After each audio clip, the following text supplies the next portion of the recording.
rád by som vám povedal niečo o fyzike hudby, s tým, že na tejto úvodnej stránke v dolnej časti môžete vidieť aj môj hlavný zdroj, z ktorého som čerpal. Myslím si, že fyzika hudby je zaujímavá z viacerých dôvodov. Jeden z tých dôvodov je taký, že veľa ľudí má rado hudbu a ja sám som chodil už ako dospelý na hudobnú školu, ale o tej fyzike hudby tam nebolo úplne nič. Je možno, že časť ľudí tuší niečo, že ako to funguje a čo je za tým, ale veľká časť ľudí o tom nič nevie.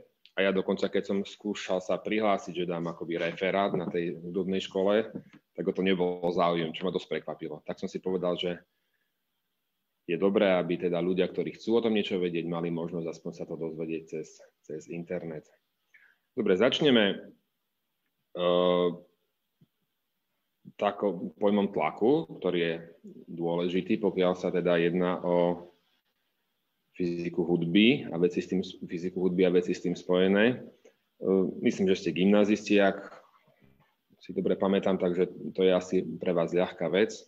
Viete, že fyzikálna veličina tlaku je definovaná ako sila pôsobiaca na plochu a tá bežná jednotka, ktorá sa volá Pascal, je vzhľadom na ľudské meritka dosť malá. Je to teda sila 1 newtona pôsobiaca alebo rozložená na plochu 1 meter štvorcový. Pri teda zemských pomeroch, kde máme gravitačné zrýchlenie, teda 10 metrov za sekundu na druhu, tak tá sila je zhruba ako teda 100-gramová čokoláda, že, keby sme ju položili na meter štvorcový. Takže potom sa používajú aj historicky iné jednotky, ktoré sú napríklad bar a tor, ktoré si môžete na domácu úlohu pozrieť, že ako sú definované. A ja som si teda v prednáške pripravil také malé domáce úlohy a samozrejme sila na plochu je newton na meter štvorcový, no a v rámci druhej malej domácej úlohy si môžete pokúsiť sa Pascal vyjadriť v základných jednotkách, to znamená newton si napíšete ako sila je hmotnosť krát zrýchlenie a tak ďalej, aby ste to mali v metroch a kilogramoch a neviem čom.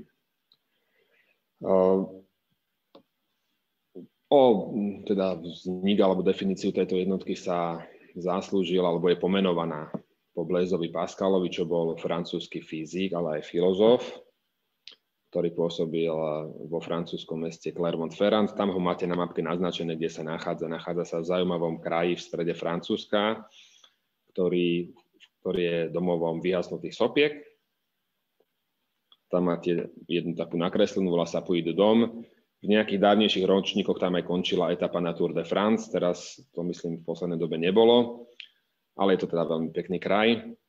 A on s tým ortuťovou trubicou behal teda z toho mesta nižšie hore na ten kopec, aby zistil, ako sa mení tlak vzduchu, v závislosti to meral výškou toho ortuťového stĺpca. A jeden teda výstupov bolo teda zmeranie toho atmosférického tlaku, ktorý je teda tam vyčíslený, je to 0,1 megapascalu. Ak vás teda zaujíma história fyziky, tak môžete sa niečo v rámci domácej úlohy niečo zistiť o Blaiseovi Pascalovi. No, ale aby sme sa teda priblížili k tej fyzike zvuku, tak som si pripravil taký obrazok z počasia, som stiahol z web stránky, kde vidíte vývoj tlaku vzduchu v hektopaskaloch v meteorologickej stanici Telgard. Je to v hodinách a je tam nejaká priemerný vývoj v júli a v januári. Čiže ako vidíte, tlak niekedy rastie a niekedy klesá. Je to zmena tlaku na danom mieste a je to podľa mňa taká dobrá ukážka alebo taká dobrá analogia toho, čo je zvuk.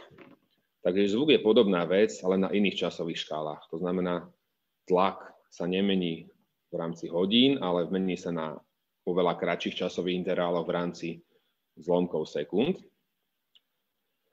A zvykneme, teda jedným zo spôsobov, ako nejakým spôsobom zaznamenať alebo vyjadriť zvuk, je napísať jeho časový vývoj do grafu. To znamená, že na x-ovej osi je čas a na y-ovej osi je tlak.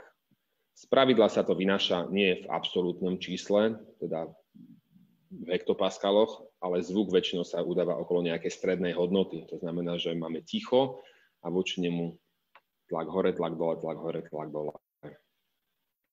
A na tomto mieste je už asi aj príležitosť, aby som urobil rozdiel medzi nejakým šumom alebo nejakým zvukom, ktorý nepovažujeme za hudobný, a nejakým tónom. Lebo prednášku mám nazvanú fyzika hudby, čiže to je konkrétnejšie než fyzika zvuku. A tu som si nakreslil teda také dva obrázky. To, čomu hovoríme tón, sa vyznačuje hlavne tým, že je to periodické v čase. To znamená, tá zmena tlaku vzduchu sa opakuje, zatiaľ čo pri nejakom šume je to ako keby náhodné a neopakujúce sa. V pravej časti vidíte aj iný opakujúci sa motív, ktorý tiež by sme mohli nazvať, že je to tónom, hudobným tónom. A aký je rozdiel medzi týmto motívom a týmto, k tomu sa neskôr dostaneme. Tá dôležitá vec, ktorú si treba zapamätať, je, že je teda opakujúci sa motív v tom grafe, ktorý zaznamenáva časovú zmenu tlaku. Ja sa pamätám, že keď som chodil na hudobnú školu, tak nám vraveli, že tón má 4 základné vlastnosti. To je dĺžka, trvanie v čase, čomu sa nebudem veľmi venovať, lebo tomu rozumieme asi dobre. Potom je to výška tónu, potom je to hlasitosť alebo intenzita a napokon je to farba tónu. A to je taký menej známy pojem, tá farba tónu. Tým sa spravidla rozumie nástroj. Ano, ja môžem zahrať daný tón s rovnakou hlasitosťou na gitare, môžem ho zahrať na klavíri alebo na inom nástroji a hovoríme, že má inú farbu ten tón. Poďme teda si rozobrať tieto vlastnosti všetky, teda okrem tej dĺžky. Začneme výškou tónu. A to sa dá relatívne ľahko teda pomenovať. Čiže tu máme dva grafy, nemám tam popísané, mali by tam byť jednotky, a to sú umelé jednotky, hociaké. Na y-ovej osi je čas, na x-ovej osi, na horizontálnej je čas, na zvislej je tlak. A výška tónu súvisí veľmi úzko, alebo môžem povedať, že priamo je zakódovaná vo frekvencii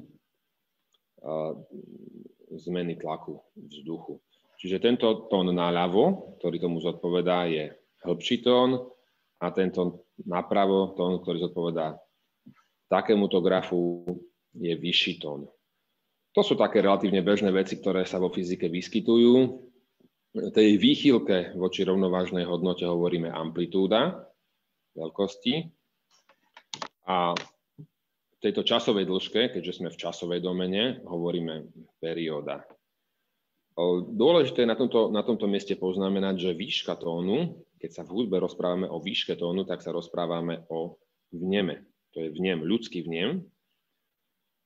A ukazuje sa, že ľudia vnímajú, že frekvenčný prístup, o tom, že výška je frekvencia, je veľmi dobrý, že to v podstate vždycky sedí, ale sú tam nejaké malé výchylky.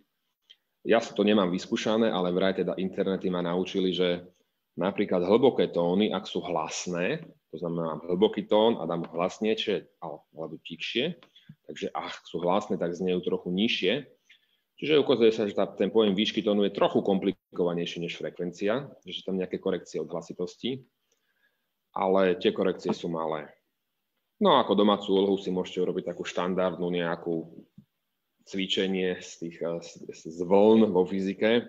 Ja som tu rozprával o amplitúde a perióde, ale sú tam také veci ako rýchlosť šírenia zvuku alebo vlnová dĺžka. To je niečo podobné ako perióda, keď sa rozprávame o priestorovej vzdialenosti, čiže tá sa vyjadruje v metroch.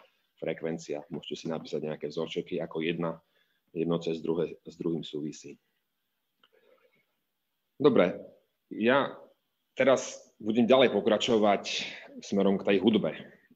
Zvuk má vlastnosti, tu sú napísané, aké sú, teda rýchle šírenie zvuku je 340 metrov za sekundu a na domácu úlohu si môžete prepočítať, koľko to je kilometrov za hodinu.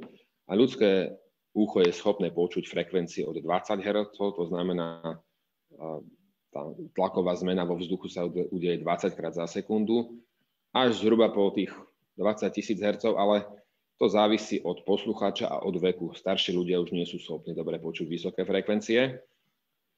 No a vo vyjadrení vo vlnovej dĺžke to je 17 metrov až 17 mm. ako od takého, by som to povedal, kvantitatívneho popisu prejsť k nejakému hudobnému popisu alebo k tej hudbe, k tomu, čo je pekné. Ja som to už v uputávke na túto moju prednášku vravel, že to sa nedá nejako odvodiť, čo je krásne, takže to treba nejako postulovať, treba urobiť nejakú hudobnú dogmu a tu som ju napísal, že ľudskému uchu znejú dobre také kombinácie tónov, to znamená hráme tóny za sebou, nejaké zvuky, ktorých frekvencie sú v pomere malých celých čísel, a tu som to teda tak explicitne napísal, že čo sú malé čísla a čo sú ich pomery. Áno.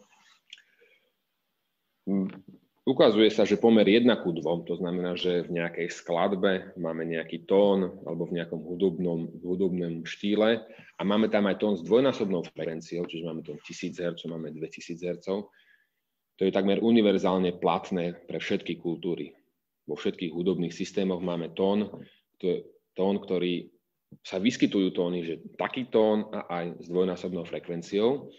A u takýchto dvoch tónoch, ktoré majú pomer, teda frekvencie 1:2, hovoríme, že sú oktávu, že jeden je o oktávu vyššie ako druhý.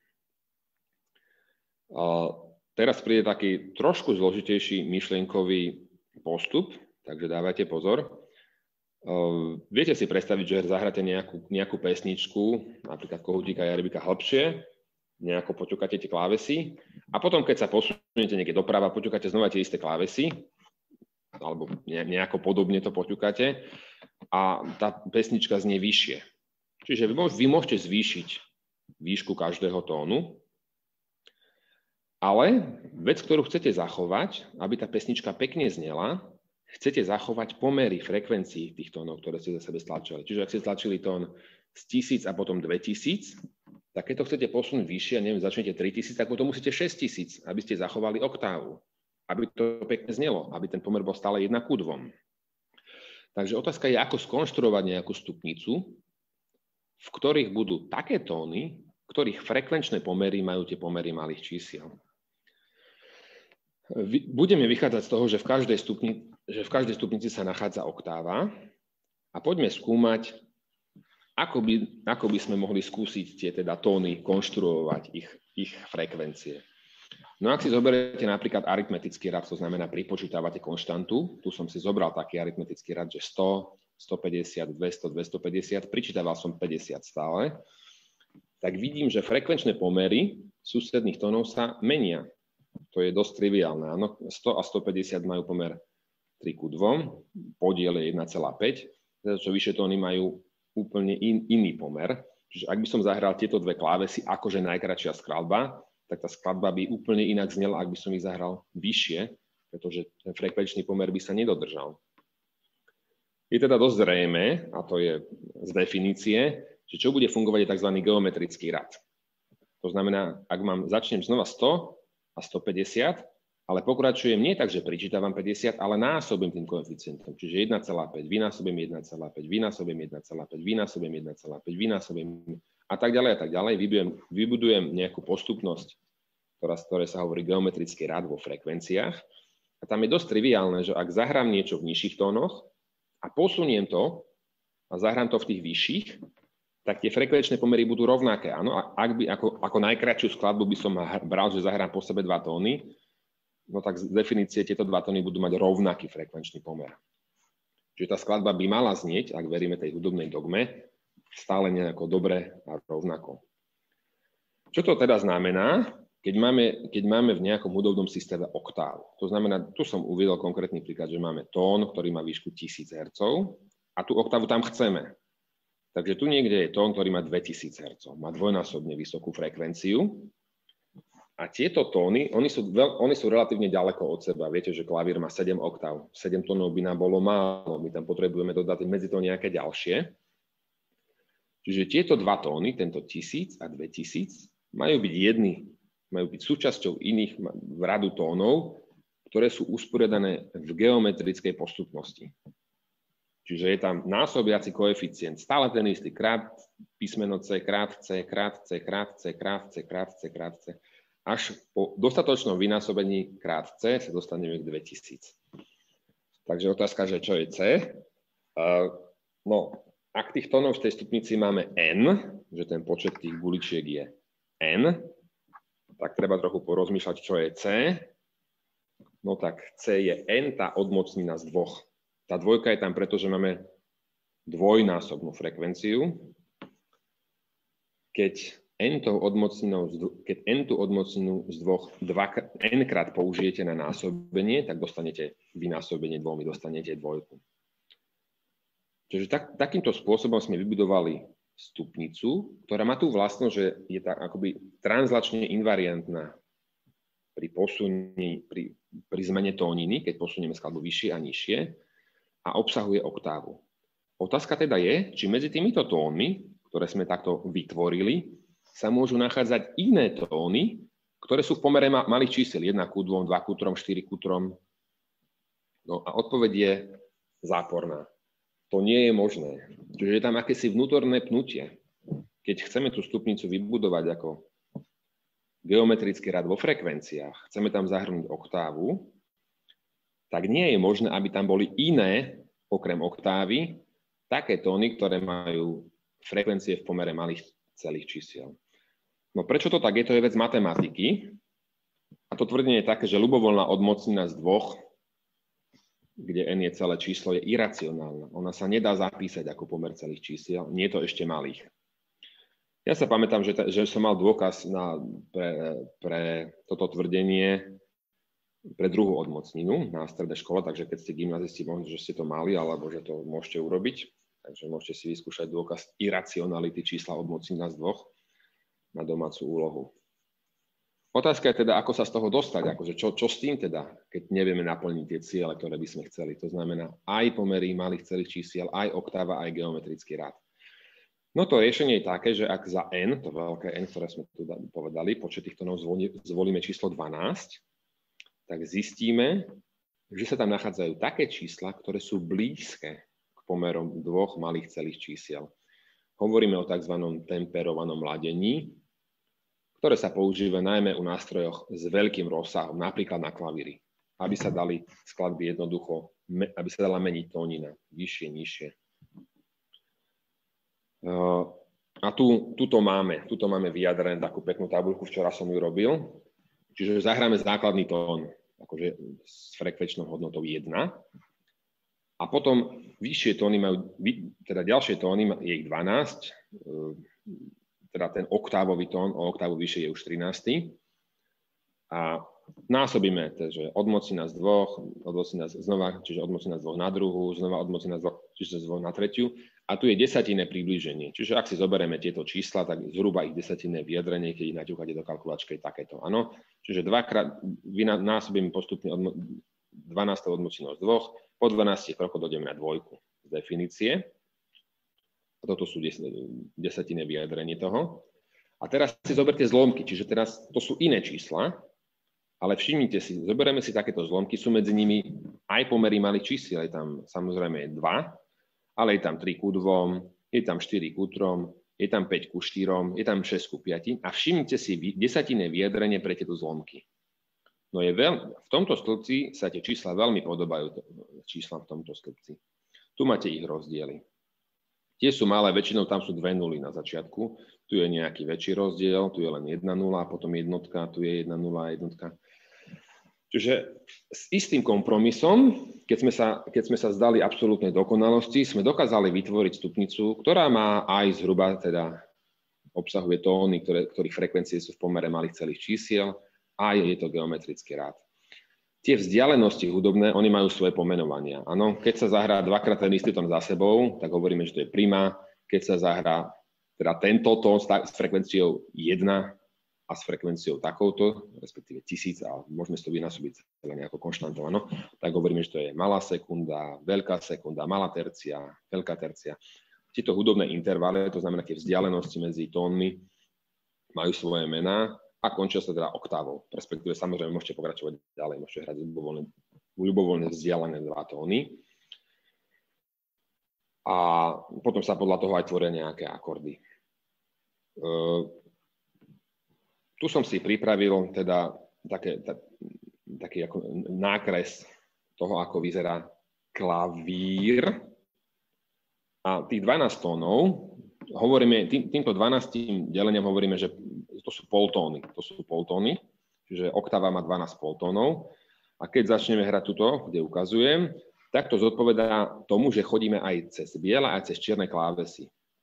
To znamená takto, takto, takto, takto. Ja vám to teraz skúsim zahrať, ako znie tých 12 teda tónov v jednej oktáve. Mám tu pripravený program, dúfam, že to pôjde, takže idem na to.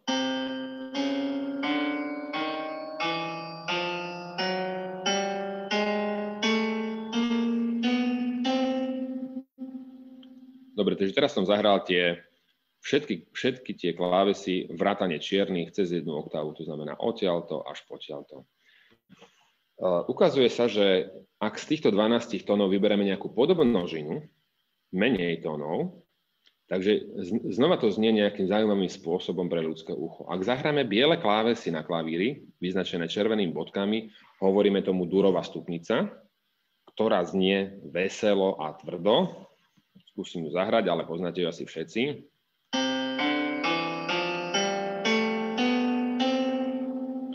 No a potom zase tými modrými značkami je vyznačená mólová stupnica, ktorú radšej nebudem hrať, asi by som sa, alebo môžem to skúsiť, pomýlil, a ona sa dá zahrať.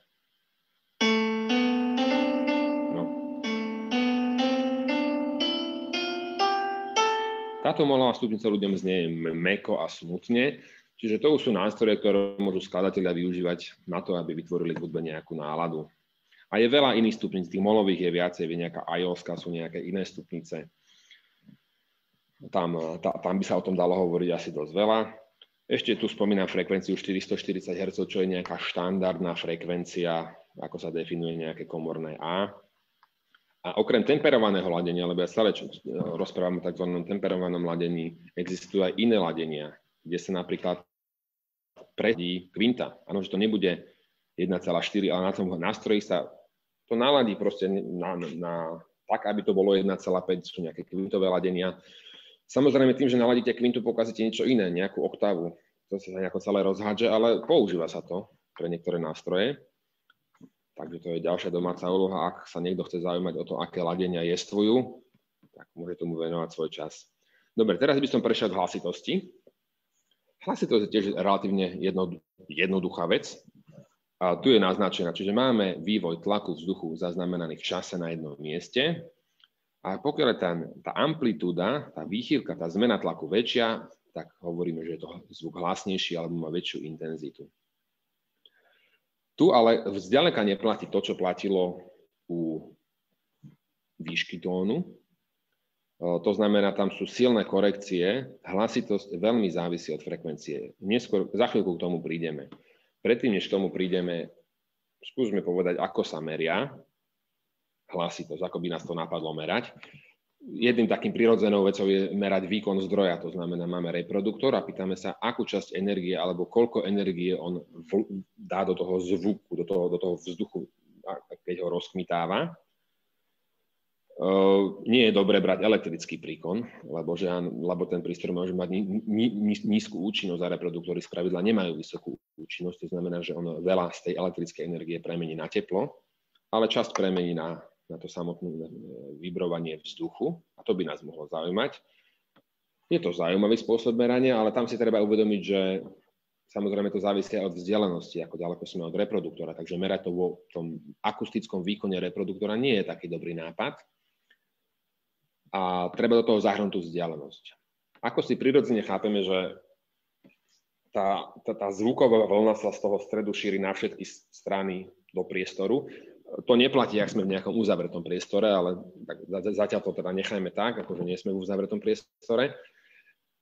Tak potom, keď tá energia, hustota tej energie na tom povrch rastie zo štvorcom vzdialenosti, ako R na druhu. Hustota tej energie teda bude klesať. To je ako keby ste máte krabičku farby a natrete menšiu máte nejakú guľu. Tak tam bude nejaké množstvo tej farby na meter štvorcový. Ak natrete povrch gule, ktorý má 2-krát väčší polomer, tak hustota farby bude 4-krát menšia. Tak je to aj so zvukom. Čiže je celkom prirodzené, na to vyjadrenie hlasitosti zvuku používať niečo, čomu by sme hovorili výkon na meter štvorcový. To znamená, že keď som blízko, ten výkon na meter štvorcový je veľký, lebo tá plocha, ktorá obopína ten zdroj, je malá. A naopak, keď som od neho ďaleko, tak tá intenzita zvuku bude nižšia, lebo tá plocha bude veľká. Je to celkom prirodzené, keď si predstavíme nejaký ľudský bubienok, ktorý máme v uchu, že je to nejaká plôžka, na ktorú teda udierajú tá tlaková vlna toho vzduchu. No, takže myslím si, že som celkom dobre motivoval to meranie ako výkon na meter štvorcový, s tým, že za domácu úlohu si môžete pozrieť, čo je to výkon, že áno, to je energia za sekundu, jouly za sekundu, môžete si to rozpísať. Typické výkony sú vo vatoch, to znamená, teraz sa bavím o zdroji, teraz sa nebavím ešte o tom intenzite, sú relatívne, je tam veľký rozsah, od minus 10 na minus 10 W po 1 W a počuteľnosti sú teda takéto, aké sú tu nakreslené 10 na minus 12 W na meter štvorcový, až 10 na minus 6 a potom ešte viac, lebo to je rozhovor, tu neuvádzam hlavne hlasnejšie zvuky.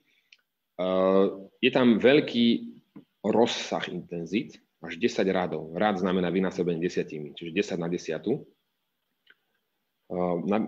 Môžeme urobiť porovnanie s okom, a s akomodáciou, to znamená, ak s prispôsobením, že počkáme pol hodiny, má okolo 9 rádov a bez akomodácie má asi 3 rády, čiže krát 1000 je schopné oko vnímať. Takže ucho v tomto je výrazne lepšie ako oko. Dobre, bežne sa jednotka watt na meter štvorcový nepoužíva a z dvoch dôvodov. Jednak má veľký rozsah, ako sme povedali, 10 rádov, a nerešpektuje subjektívny ľudský vnem. Prvú vec, veľký rozsah, ošetríme zavedením použitím funkcie logaritmus, ktorá je nakreslená tuto vpravo hore. Ona má tú vlastnosť, že pomaly rastie. Aj pre veľké čísla býva malá. Neviem, či na gymnázium ste mali logaritmy, ale v princípe desiatkový logaritmus nejakého čísla je číslo, na ktoré treba desiatku umocniť, aby sme dostali pôvodné číslo. Čiže desiatkový logaritmus stovky je 2, lebo 10 na druhú je 100. Desiatkový logaritmus tisícky je 3, lebo 10 na tretiu je 1000. Čiže vidíme, že z toho veľkého čísla, ako je 1000, urobí číslo 3. Čiže nám ten rozsah akoby numericky zmenší. A tu je zavedený vzorec. Aby sme pod logaritmom nemali nejaké rozmerové jednotky, tak sa tam dáva podiel, teda intenzita v zmysle waty na meter štvorcovú, vydelená nejakou dohodnutou vopredu intenzitou I0, ktorá zodpovedá prahu počuteľnosti, čiže veľmi tichému zvuku. Zoberie sa z toho desiatkový logaritmus a ešte sa to vynásobí 10. Taká je konvencia pri zavádzaní jednotky decibel. Čo má také ako dôsledky, ktoré si niektorí ľudia neuvedomujú, že ak zvuk, ktorý má hranicu počuteľnosti, to znamená hranica ticha, tak budeme I0 lomené I0, to je 1 logaritmus jednotky, ako tu vidíte, je 0. Čiže 0 logaritmov nie je absolútne ticho, ale 0 decibelov, prepáčte, ale 0 decibelov je veľmi tichý zvuk na hranici počuteľnosti a absolútne ticho má akože minus nekonečno decibelov. To netreba nejako ako špeciálne interpretovať, to je artefakt, ktorý ako plynie z použitia funkcie logaritmus. Decibely sa bežne používajú, takže to je relatívne bežná jednotka. Napriek tomu má nejaké zlé vlastnosti. Pri dvojnásobnom náraste intenzity máme asi plus 3 decibely a pri dvojnásobnom náraste vnemu, subjektívneho vnemu hlasitosti je to plus minus 10 decibelov. Nie je to také, že dvakrát. Dá sa s tým, tu mám nejaké príklady hlasitosti, ospravedlňujem sa, že to je po česky. V budúcnosti to preložím do slovenčiny, ale takto vidíte, že tu je 0 decibelový prach počuteľnosti, výstrel diela z bezprostrednej blízkosti je 140 decibelov, no a medzi tým máte také rôzne veci ako mierny dážď, 50 decibelov, zbíjačka 110 decibelov a tak ďalej a tak ďalej. Tu uvádzam aj zdroj, z ktorého som tú tabuľku zobral. Zavádzajú sa iné jednotky, ktoré sú už menej časté, a to sú son a fón. Tu máte nejakú tabuľku, graf. Na horizontálnej osi je frekvencia zvuku, výška, a na vertikálnej osi je hlasitosť v decibeloch. Tieto krivky sú subjektívne vnímané krivky rovnakej hlasitosti. To znamená, že vy zoberete ľudí a necháte ich počúvať zvuky o rôznych frekvenciách a rôznych decibeloch a pýtate sa ich, kedy sa vám zdajú rovnako hlasné. Tu sú nejaké dve normy, tu je červená ISO norma, toto je nejaká iná krivka nejakých iných autorov. Z toho napríklad vyplýva, že zvuk, ktorý má 10 decibelov a má frekvenciu 200 Hz, túto, je hlasnejší ako zvuk, ktorý má, neviem, 2000 Hz a toľko isto decibelov. Iným slovom, hovoriť o decibeloch, že počujem toľko decibelov a nepovedať, akú frekvenciu, výšku má ten zvuk, medzi ľuďmi nedokáže odkomunikovať informáciu hlasitosti. Lebo ja na to, aby som niekomu povedal, že ako niečo hlasné, mal by som povedať, koľko to má decibelov a ako to má výšku tónu. Proste výška tónu. Zvuky s objektívne rovnakou intenzitou, meranou nejakou prístrojmi, alebo teda wattmi na meter štvorcový, sa ľudskému uchu, subjektívnemu vnemu zdajú rôzne hlasné, ak majú rôznu frekvenciu. Čiže sa zavádza takáto jednotka són. Čiže toto sú sóny. Tu je 10, 20 sónov. Celá tá krivka, ako nejaký bod na tej krivke, povieme, že má 20 sónov. Tento má 40, 60, 80, 100. Či fónov. Prepáčte, to sú fóny. Ja som sa pomýlil. To sú fóny. Tiež s tým nemám až také bežné skúsenosti. Potom tá jednotka són má nejaké ďalšie výhody.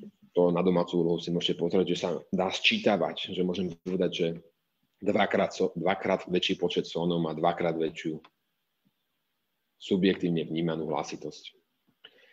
Dobre, toto by som uzavrel túto kapitolu a ešte by som niečo povedal o maskovaní. Maskovanie je taká vec, že keď máme nejaký hluk, tak zle rozumieme iným zvukom. A čo je zaujímavá vec, povieme hneď prečo. Pretože sa napríklad využívajú v formáte MP3. Ano, keď chceme zredukovať informačný obsah nejaké nahrávky, tak vyhodíme zvuky, ktoré nedokážeme počuť, pretože iné hlasné zvuky ich prehlučia. Tu je nejaký príklad toho, ako funguje maskovanie. Celý tento obrázok je urobený pre zvuk, ktorý má 1200 Hz. Čiže ak by sme chceli iný zvuk, musíme urobiť iný obrázok. Je to frekvencia alebo výška zvuku, ktorý je hlasný, ktorý nám bráni počuť iné zvuky. Tieto krivky zodpovedajú hlasitosti tohto zvuku. Čiže máme zvuk o výške 1200 Hz a 80 decibelov. To je on. Potom body pod tou krivkou nie sme schopné počuť. Čiže ak máme zvuk 1200 Hz 80 decibelov, tak nie sme schopní počuť zvuk o frekvencii 2000 Hz a 40 decibelov. Nie sme, lebo je pod krivkou. Ale zvuk o frekvencii 2000 Hz a 60 decibelov sme schopní počuť, lebo je nad krivkou. Čiže tá krivka ohraničuje priestor na dve časti. Body pod krivkou nie sme schopní počuť, lebo nám ten zvuk ich prehluší a nad krivkou sme schopní počuť. Čiže je to relatívne zaujímavá vec, samozrejme závisí od ucha a má praktické využitie. Napokon by som prešiel k niečomu, čomu sa hovorí farba zvuku, o tom som tiež hovoril na začiatku. Na prvý pohľad je to jednoduchá vec. Sklenený pohár alebo takáto ladička má časový priebeh, časová zmena tlaku vzduchu vyzerá zhruba ako sinusovka. Iné nástroje majú iný ten priebeh s tým, že platí, že stále periodicky. Takto vraj vyzerá pišťalka. Tu je nejaká sirena, tam to vyzerá byť trošku neúplne periodická, tu je nejaký ľudský hlas, teda predpokladám, že človek sa pokúsil zaspievať nejaký tón.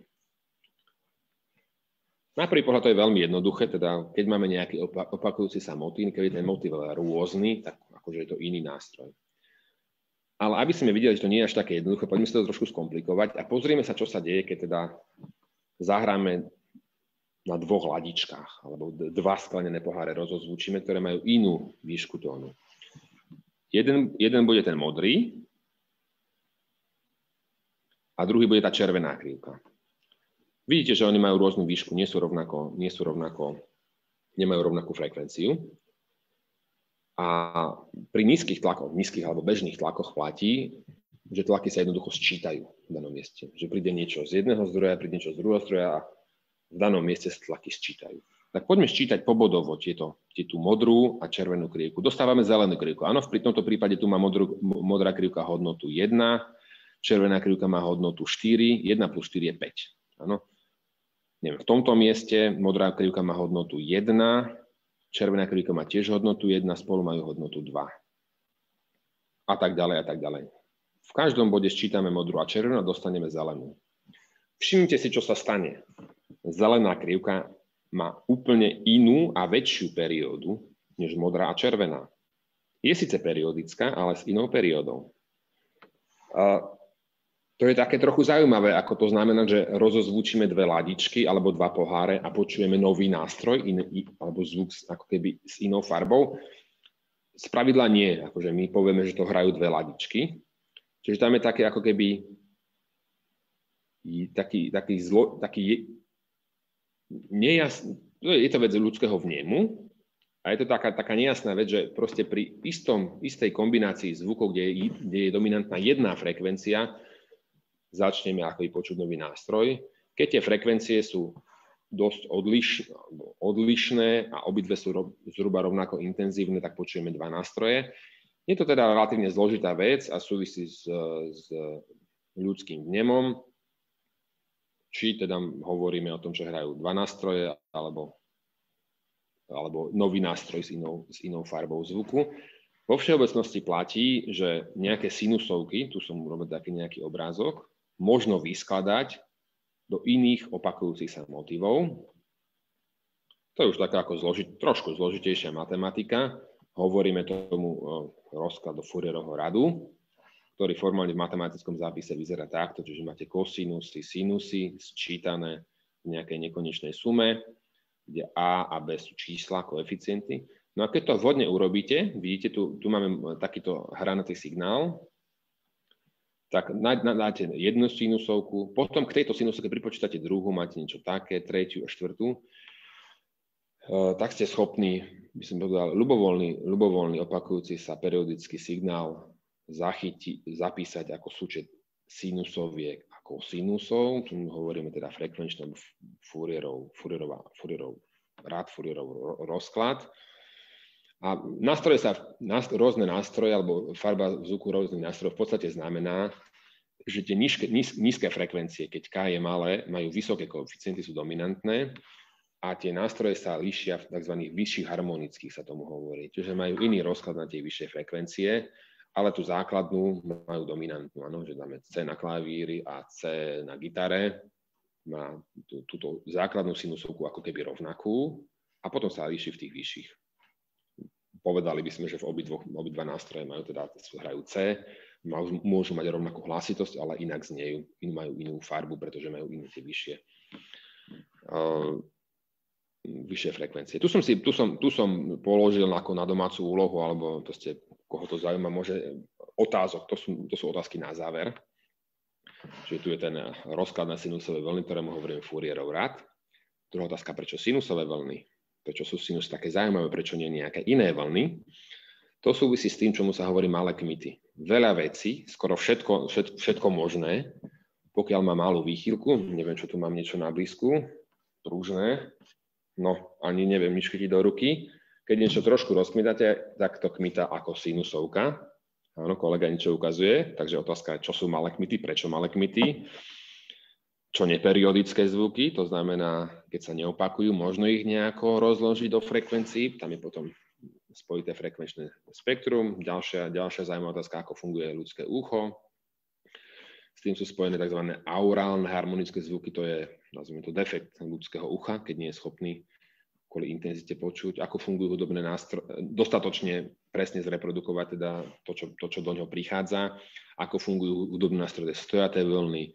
Potom zaujímavé veci sú tzv. Rázy, ktoré v hudobne hovoríme tremolo alebo vibrato, keď sčítavate dve podobné frekvencie.